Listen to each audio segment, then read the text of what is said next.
বিসমিল্লাহির রহমানির রহিম। আপনার কি খামার করার ইচ্ছা আছে? দেশি গরু পালনের মাধ্যমে কিভাবে লাভবান হতে পারেন? আজ সেই বিষয়ের উপরেই ৫টি গুরুত্বপূর্ণ দিক জানাবো।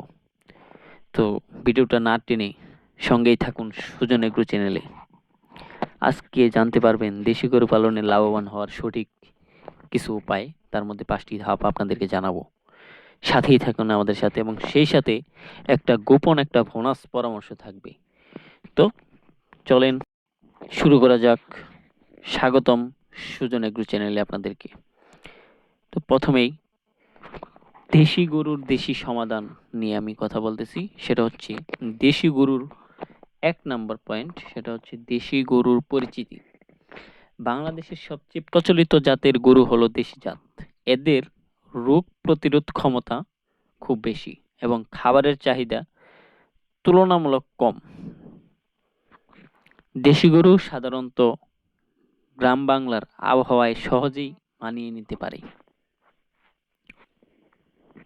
যেটা অন্যান্য গরু এই আমাদের আবহাওয়ার সাথে মানিয়ে নেওয়া অনেক কষ্ট হয়। এদিক থেকে দেশি গরু আমাদের এই আবহাওয়ার সাথে মানিয়ে নিতে পারে। আর দ্বিতীয়ত হচ্ছে যে আপনারা যখন একটা খামার শুরু করতে চান, সেই খামার শুরু করার আগে গরু কেনার সময় কি বিষয়টা আপনারা খেয়াল রাখবেন, সেই বিষয়গুলো আপনাদেরকে বলতে চাচ্ছি। গরু কেনার সময় অবশ্যই খেয়াল রাখবেন গরু যেন সুস্থ ও সচল হয়, চোখ পরিষ্কার ও চামড়া ঝকঝকে যেন থাকে। যেমন এই গাভীটা একটু আমার অনেক দিনের বয়সের, কিন্তু তারপরেও আপনি দেখেন কালার চামড়াটা অনেক ভালো। এবং দাঁত দেখে বয়স নির্ধারণ করুন।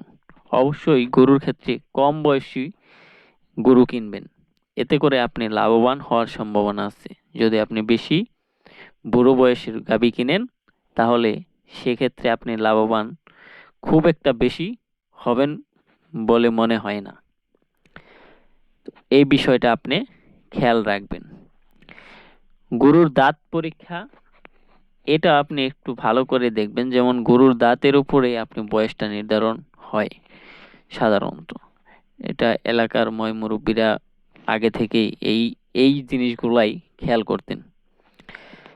তো ৩ নাম্বারে হচ্ছে খাদ্য ও যত্ন।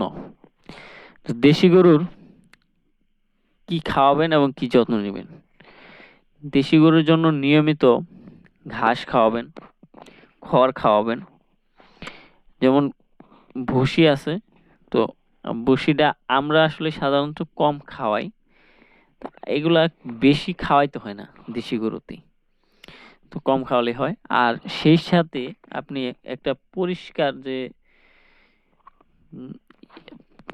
এই দেশি গরুগুলারে পরিষ্কার পানি খাওয়ানোর ব্যবস্থা করবেন, যে ছায়াযুক্ত থাকার ব্যবস্থা করবেন, জায়গাটা বাসস্থান যেন একটু ঠান্ডা প্রকৃতির হয়, সেই বিষয়টা আপনি খেয়াল রাখবেন। আরেকটা হচ্ছে যেটা ৪ নাম্বার হচ্ছে আপনি গরুর রোগ প্রতিরোধ ও টিকা। বছরে অন্তত ২ বার টিকা দিবেন। একটা হচ্ছে এফএমডি, একটা হচ্ছে আপনার এখন বর্তমানে যেটা চলতেছে সেটা হচ্ছে ল্যাম্পি ভাইরাস। তো এই ল্যাম্পের জন্য আপনি আগাম টিকা দিয়ে রাখবেন। ল্যাম্পি সাধারণত আপনার এদিকে হচ্ছে আপনার জুন জুলাইয়ের সময় হয়, আর ওইদিকে হচ্ছে আপনার নভেম্বরের দিকে এই ল্যাম্পির এটা প্রকোপটা দেখা দেয়। তো আপনারা খুব সাবধানতার সহিত থাকবেন, কারণ যারা গরু পালন করেন, কারণ গরু প্রেমী যারা, মানে মূল কথা বলতে যে গরু যারা ভালোবাসেন, কারণ এটা একটা আবেগ ইমোশনের একটা ব্যাপার। কারণ এই যে গরুগুলা দেখতেছেন, এগুলো প্রতিটার প্রতি আমার আবেগ জড়িত।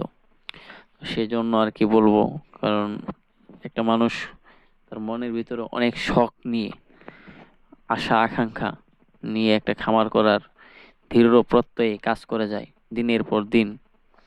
তো সেজন্য বলবো যে আপনি যদি একটু অবহেলার কারণে আপনার গরুটা ক্ষতিগ্রস্ত হবে, সেটা আমি চাই না। এই জন্য বলি যে আপনি বছরে অন্তত 2বার টিকা দেওয়ার ব্যবস্থা করবেন এবং সেই সাথে নিয়মিত কৃমির ওষুধ খাওয়াবেন প্রতি মাসে।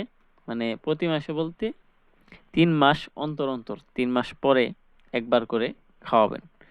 তো চাইলে আপনারা এই একবার কৃমির ডোজ ব্যবহার করলে সেটা আপনার যে খামারের যে নোটবুক থাকে, সেই নোটবুকের মধ্যে আপনি এটা এন্ট্রি করে রাখবেন, যাতে করে আপনি আবার পরের বার দিতে পারেন। অথবা যারা স্মার্ট কৃষক আছেন, তারা খামার বন্ধু নামে একটা অ্যাপস আছে, তো খামার বন্ধু অ্যাপস ব্যবহার করতে পারেন। সেখানে আপনার প্রতিটা গরুর ছবি তুলে প্রোফাইল দিবেন এবং যে গরুর যে বিস্তারিত নাম টাম, বয়স, দাঁত, সর্বশেষ আপনার কতটুকু ওয়েট, এগুলা বিষয়ে ওখানে লেখা থাকে। এবং সেইখানে এই কৃমির ডোজের এটাও লেখা যায় যে আপনি কি কৃমির ডোজ কয় তারিখে ব্যবহার করলেন।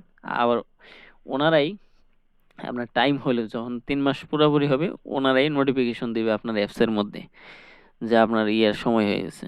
আমি এই অ্যাপসটা ব্যবহার করি, তো এটাতে অনেক ভালো একটা এইখানে আবার গরুর কোনো সমস্যা হলে আপনি সাথে সাথে ভালো একটা চিকিৎসকের পরামর্শ নিতে পারেন। মানে কিছু নামে মাত্র আপনার ফিস আছে, ওইটা আপনার জমা দিলেই হবে। এবং ওইখানে আবার নামে মাত্র বলতে একটু ভুল বললাম, যে ওখানে অনেক বড় বড় ডক্টর আছে, আপনার চিকিৎসকের ভিজিট আছে একটু, যেনারা একটু বেশি হাই ক্লাসিকের, ওনাদের ভিজিটটা একটু বেশি। ও যাক, ওইদিকে যাব না। আর খামার করতে গেলে অবশ্যই আপনাদেরকে এই গরুর মুখ দেখে আপনার বোঝাও লাগবো যে গরুর কি কি সমস্যা হইতেছে। যেমন আজকে খাবারটা ঠিক মতো খাইলো কিনা, বা কালকের মতন খাবার ঠিক মতো খাইতেছে কিনা। এই যে দেশি গরুগুলা, বাছুরগুলা, যেমন এটা বকনা বাছুর, এগুলা দুইটাই, এগুলার খাবারের স্টাইলটা দেখছেন কি কি দ্রুত খাইতেছে, মানে খাবারের মধ্যে গুরুত্ব অন্যরকম। যাক, এই বিষয়ে পরে বলি। আর এখন আমি 5 নম্বর যেটা বলতেছি সেটা হচ্ছে নাম্বার 5, লাভজনকভাবে খামার চালানো। কম খরচে বেশি লাভ করতে হলে আপনাকে পরিকল্পিতভাবে খামার পরিচালনা করতে হবে। একটি গরু দিনে 8 থেকে 10 কেজি গোবর দেয়, যা আপনি জৈব সার হিসেবে বিক্রি করা সম্ভব। মানে একটা গরুর মনে করেন যে দুধ নাই, কিন্তু তারপরেও আপনাকে সর্বনিম্ন যদি আপনি 8 টাকা কেজি বা 10 টাকা কেজি করে ধরেন, তাও 8 থেকে 10 কেজিতে মনে করেন যে 100 টাকার মতন আপনি গোবর পাবেন প্রতিদিন পার ডে। 100 টাকার মতন পার ডে গোবর পাইলে আপনার মাস শেষে যায় 3000 টাকা শুধু গোবরই দিতেছে। তো আপনার এই খাবার কষ্টটা এখান থেকে আপনি অনেকটাই সাশ্রয়ী হয়ে যাবে। আপনি আবার গোবর দিয়ে কেঁচু সারও করতে পারেন, সেটাও অনেক সাশ্রয়ী হয়। এটা আপনি করতে পারেন। তো সর্বশেষ যেটা সেটা হচ্ছে যে গরু পালনে শুধু গোবর বিক্রি করবেন সেটা নয়, আপনার দেশি গরুতে দুধও দেয়। যেমন ওই যে গাভীটা দেখতেছেন, সাদা গাভীটা, ওইটা আপনার এমনিতেই 3.5 কেজি এবং 4 কেজির মতন করে দুধ হয়। কিন্তু আমরা বীজ দেই বাছুরে এগুলাতে, তো বীজ দিলে ওই বাছুরের দুধের চাহিদা মেটানোর পরে খুব একটা বেশি দুধ আমরা সংগ্রহ করতে পারি না। ওই বাছুরেরই আগে আমরা প্রাধান্য দেই বেশি। তো সেই জন্য আর কি ওই গাভীগুলা থেকে বেশি দুধ দহন করি না। তো দুধ দহনের জন্য আমরা একটা গাভী নতুন কিনেছি, সেটা হচ্ছে ফ্রিজিয়াম, হলস্টাইন ফ্রিজিয়াম। তো ওইটা দিয়ে আর কি শিখতেছি। তো প্রত্যেকটাই জিনিসের একটা অভিজ্ঞতার ব্যাপার-স্যাপার আছে। তো এগুলা আর কি শিখতেছি। শেখার পরে হয়তো ওইদিকে যদি আল্লাহ তাআলা চায় বা কবুল করে, আল্লাহ তাআলা বারাকা দান করে, তাহলে ওইদিকে হয়তো একটু ইনভেস্ট বাড়ানোর চিন্তা ভাবনা আছে আমাদের। তো দেশি গরু পালনে সঠিক পরিকল্পনা, যত্ন ও নিয়ম মেনে চললে খুব অল্প সময়েই আপনি সফল হতে পারেন। আরো এমন তথ্য যদি পেতে চান, তাহলে আমাদের এই সুজন এগ্রো চ্যানেলকে সাবস্ক্রাইব করে রাখবেন এবং ভিডিওটা শেয়ার করবেন। আর যদি কারো কোনো প্রশ্ন থাকে, তাহলে অবশ্যই কমেন্টে প্রশ্ন করবেন। আমি চেষ্টা করব যে আমি আমার খামার পরিচালনার যে যতটুকু আমার অভিজ্ঞতা আছে সেই অভিজ্ঞতার আঙ্গিকে আপনাদেরকে সাহায্য করার চেষ্টা করব। আর অথবা যদি আমার থেকে কোনো ভালো পরামর্শদাতা বা বড় ভাই থাকেন, অবশ্যই আছেন, আমার থেকে অনেক আছেন, আমি একজন নগণ্য বান্দা। এন তারা যদি পারেন আমাকে ভালো পরামর্শ দিবেন।